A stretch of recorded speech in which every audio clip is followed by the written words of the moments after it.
Open టాక్కి స్వాగతం. తెలంగాణ హైకోర్టులో జగన్మోహన్ రెడ్డికి అయితే దిమ్మ తిరిగే షాక్ తగిలినట్టుగా ఇప్పుడే బ్రేకింగ్ న్యూస్ అందుతుంది. ఇప్పటికే హరిరామ జోగయ్య తెలంగాణ హైకోర్టులో జగన్మోహన్ రెడ్డి అక్రమాస్తుల కేసును వచ్చే ఎన్నికల్లోపు పరిష్కరించాలని చెప్పి ఒక పిటిషన్ వేశారు. మనందరికీ తెలిసిన విషయమే. అయితే ఇప్పుడు సుప్రీంకోర్టు కూడా ప్రజాప్రతినిధుల అక్రమాస్తుల కేసును త్వరితగతిన విచారించాలని చెప్పి ఆదేశాలు జారీ చేసింది. ఆ ఆదేశాలకు అనుగుణంగా తెలంగాణ హైకోర్టు ప్రజాప్రతినిధుల కేసులను తేల్చేందుకు సుమోటోగా విచారణ అయితే ప్రారంభించింది. అందులో ప్రప్రథమంగా జగన్మోహన్ రెడ్డి కేసు గురించి ప్రస్తావించడం అనేది ఇప్పుడు వైసీపీ వర్గాలను తీవ్ర కలవరపాటుకు గురిచేస్తుంది. ఈరోజు హరిరామ జోగయ్య పిటిషన్ విచారణ సందర్భంగా ఏదైతే గతంలో హరిరామ జోగయ్య చేశాడో వచ్చే ఎన్నికల్లోపు ఈ పిటిషన్ విచారించాలని, సో ఆ దశగా అయితే తెలంగాణ హైకోర్టు అడుగులు వేసినట్టుగా కనపడుతుంది. ఇక ఇదే సమయంలో సుప్రీంకోర్టు ఇచ్చిన ఆదేశాలకు అనుగుణంగా సుమోటో పిల్ స్వీకరించిన తెలంగాణ హైకోర్టు జగన్మోహన్ రెడ్డి అక్రమాస్తుల కేసు పిటిషన్ను ఈ సుమోటో పిల్కు యాడ్ చేయాలని చెప్పి తెలంగాణ రిజిస్ట్రీకి ఆదేశాలు జారీ చేయటం. ఇక ఇదే సమయంలో ప్రతివాదులుగా ఉన్నటువంటి జగన్మోహన్ రెడ్డికి అలాగే సిబిఐకి కూడా నోటీసులు జారీ చేయాలని చెప్పి తెలంగాణ హైకోర్టు రిజిస్ట్రీకి ఆదేశాలు జారీ చేయటం అనేది ఇప్పుడు వైసీపీలో తీవ్ర చర్చనీయాంశంగా మారింది. ఇప్పటికే జగన్మోహన్ రెడ్డి అనేక కేసులు ఎదుర్కొంటున్నాడు, మన అందరికీ తెలిసిన విషయమే. ముఖ్యంగా 43,000 కోట్ల అవినీతి అక్రమాస్తులకు సంబంధించి కేసులు ఎదుర్కొంటున్నాడు. కానీ 3,000కు పైగా వాయిదాలు తీసుకుని కేసుల నుంచి తప్పించుకు తిరుగుతున్న జగన్మోహన్ రెడ్డి ఇక ఆటలు చెల్లే పరిస్థితి అయితే కనపట్లేదు. ఇదే సమయంలో సుప్రీంకోర్టులో ఎంపీ రఘురామకృష్ణరాజు 2 పిటిషన్లు వేస్తున్నాడు.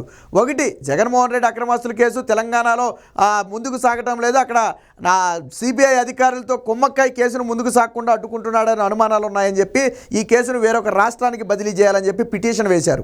అలాగే ఇంకొక పిటిషన్ కూడా జగన్మోహన్ రెడ్డి మీద వేయటం జరిగింది. అసలు జగన్మోహన్ రెడ్డి బెయిల్ మీద ఉండి వ్యవస్థలను మేనేజ్ చేసే ప్రయత్నం చేస్తున్నాడు కాబట్టి అసలు జగన్మోహన్ రెడ్డి బెయిలే రద్దు చేయాలి, 10 ఏళ్ల నుంచి కేసులు ముందుకు సాగటం లేదు కాబట్టి బెయిలే రద్దు చేయాలని చెప్పి మరొక పిటిషన్ వేస్తే ఆ పిటిషన్ కూడా సుప్రీంకోర్టు విచారణకు స్వీకరించి విచారణ అయితే ప్రారంభించింది. దాని మొదటి విచారణ ఆల్రెడీ పూర్తయిపోయింది. సో ఈ నేపథ్యంలో ఇప్పుడు హరిరామ జోగయ్య తెలంగాణ హైకోర్టులో మాజీ మంత్రి మాజీ ఎంపీ హరిరామ జోగయ్య పిటిషన్ వేశారు. ఈయన అయితే చాలా స్పష్టంగా వచ్చే ఎన్నికల్లోపే ఈ కేసులను అయితే త్వరితగతిన పూర్తి చేయాలని చెప్పి పిటిషన్ వేయడం జరిగింది. సో అటు సుప్రీంకోర్టు నుంచి 2 పిటిషన్లు, ఇటు తెలంగాణ హైకోర్టు నుంచి 1 పిటిషన్, ఆల్రెడీ 3 కోర్టుల పిటిషన్లు కూడా జగన్మోహన్ రెడ్డికి వచ్చాయి.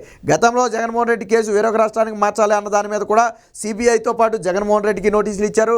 అలాగే జగన్ బెయిల్ రద్దు చేయాలన్న పిటిషన్ సందర్భంగా అటు సిబిఐకి ఇటు జగన్మోహన్ రెడ్డికి నోటీసులు ఇచ్చారు.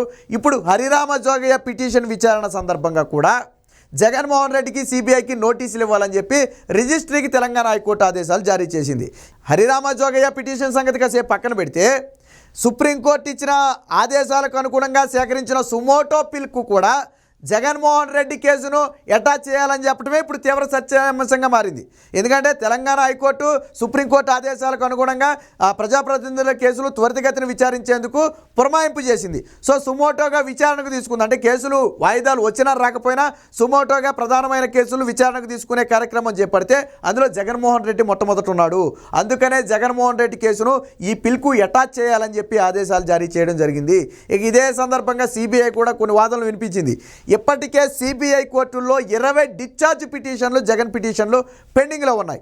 అలాగే 3 స్టేలకు సంబంధించి ఈ రోజుకి పెండింగ్లో ఉన్నాయి. అంటే జగన్మోహన్ రెడ్డి అక్రమాస్తుల కేసుకు సంబంధించి సిబిఐ కోర్టులో ఇప్పటి వరకు ఏం వాదనలు జరిగాయి, ఇంక ఎన్ని కేసులు పెండింగ్లో ఉన్నాయనే దాని మీద హైకోర్టు అడిగిన వివరణలో భాగంగా వాళ్ళు స్పష్టంగా చెప్పడం జరిగింది. 20 డిశ్చార్జ్ పిటిషన్లు 3 స్టే పిటిషన్లు అయితే సిబిఐ కోర్టులో ఉన్నాయి. అయితే ఈ డిశ్చార్జ్ పిటిషన్లు జనవరి 5న విచారణకు రానున్నాయి సిబిఐ కోర్టులో. సో తరువాత పరిస్థితి ఏంటనేది తరువాత, ప్రస్తుతానికైతే వచ్చే జనవరి 5న ఈ డిశ్చార్జ్ పిటిషన్లకు సంబంధించి విచారణ జరుగుతుందని చెప్పి సిబిఐ తెలంగాణ హైకోర్టుకి అయితే చెప్పడం జరిగింది. అయితే ఈ సందర్భంగా హైకోర్టు మరికొన్ని కీలక వ్యాఖ్యలు చేసింది. ఈ డిశ్చార్జ్ పిటిషన్లు స్టే పిటిషన్లకు సంబంధించిన పూర్తి వివరాలను తెలంగాణ హైకోర్టుకి సమర్పించమని చెప్పి ఆదేశించడం జరిగింది. సో ఇది కూడా చర్చనీయాంశంగా మారింది.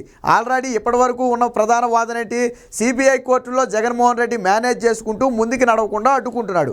బట్ ఇదే సమయంలో ఆ వివరాలన్నీ కూడా తెలంగాణ హైకోర్టు ఇవ్వాలని అడగటం, అదే సందర్భంలో సుమోటోగా స్వీకరించిన పిల్లికి జగన్మోహన్ రెడ్డి కేసును అటాచ్ చేయాలని చెప్పడం అనేది ఇప్పుడు సంచలనంగా మారింది. వైసీపీలో ఎప్పుడు ఏం జరుగుతుందో తెలియక జగన్మోహన్ రెడ్డితో పాటు కీలక నేతలందరూ కూడా ఒకంత అలజడి అలజడిలో ఉన్నారు.